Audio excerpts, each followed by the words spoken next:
ఓం నమో నారాయణాయ నమశివాయ. మహాభారతంలో సభాపర్వం అండి.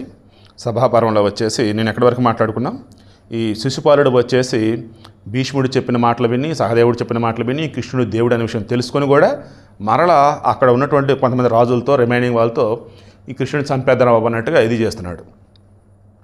సుడిగాలికి సంచలించి భయంకరంగా సముద్రం వలె రోషంతో కదులుతున్నటువంటి ఆ రాజసమూహాన్ని చూసి ఇంద్రుడు బృహస్పతితో వలె యుధిష్ఠిరుడు బుద్ధిమంతులలో ముఖ్యుడు, వృద్ధుడు, కురుపితామహుడు భీష్ముడితో ఇలా అన్నాడు. సో అర్థమైపోయింది, కృష్ణుడికి అర్థమైంది, మిగతాలకు అర్థమైపోయింది. వీళ్ళంతా కూడా ఇప్పుడు మన మీదకి యుద్ధం రాజేయడానికి సన్నద్ధమవుతున్నారు. కృష్ణుడికి మనం అగ్రతాంబూలు ఇవ్వడం అలా నచ్చటం లేదు అని అర్థమైంది.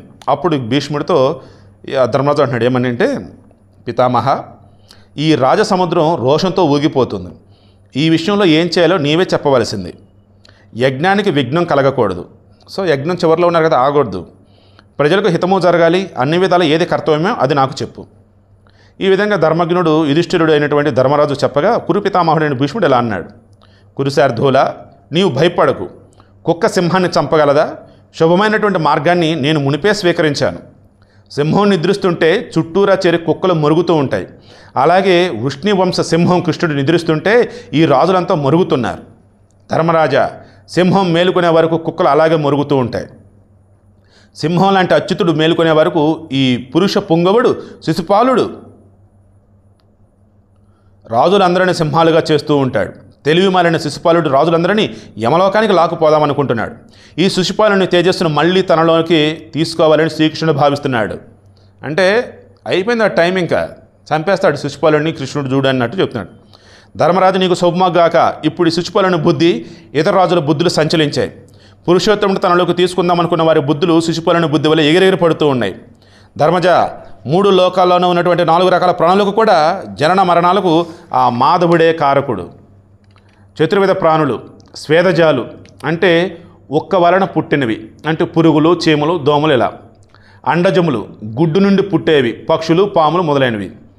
ఉద్భిజాలు, భూమి నుంచి పెళ్ళగించుకొని వచ్చేవి అన్నమాట, అంటే చెట్లు, ఇటువంటివి.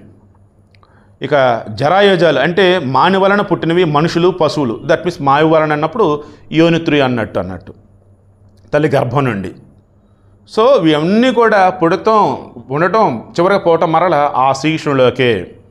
ఇక భీష్ముని మాటలు విని శిశుపాలుడు భీష్ముని దురుసుగా ఇలా అన్నాడు. యథార్థం ఏంటి భీష్ముడు చెప్పేశాడు. అయిపోయింది శిశుపాలుడి పని, నువ్వు ఆగు, నువ్వేం చేయమాకన్నాడు. దెన్ అది విన్నటువంటి శిశుపాలుడు ఏం చేశాడు ఏంటి రేపు డిస్కస్ చేద్దాం. ఈరోజు మళ్ళీ చెప్తాను చూడండి. ప్రాణులు మొత్తం 4 రకాలు. స్వేదంతో అంటే చెమటతో పాటు పుట్టేవన్నట్టు వచ్చేసి పురుగులు, చీమలు, దోమలు. మేబీ సైన్స్ ప్రకారం వీటిలో కొన్ని గుడ్ల ద్వారా అన్నట్టు అంటారు, లైక్ అలా. అండజములు అంటే గుడ్డు ద్వారా పుట్టేవి, పక్షులు, పాములు.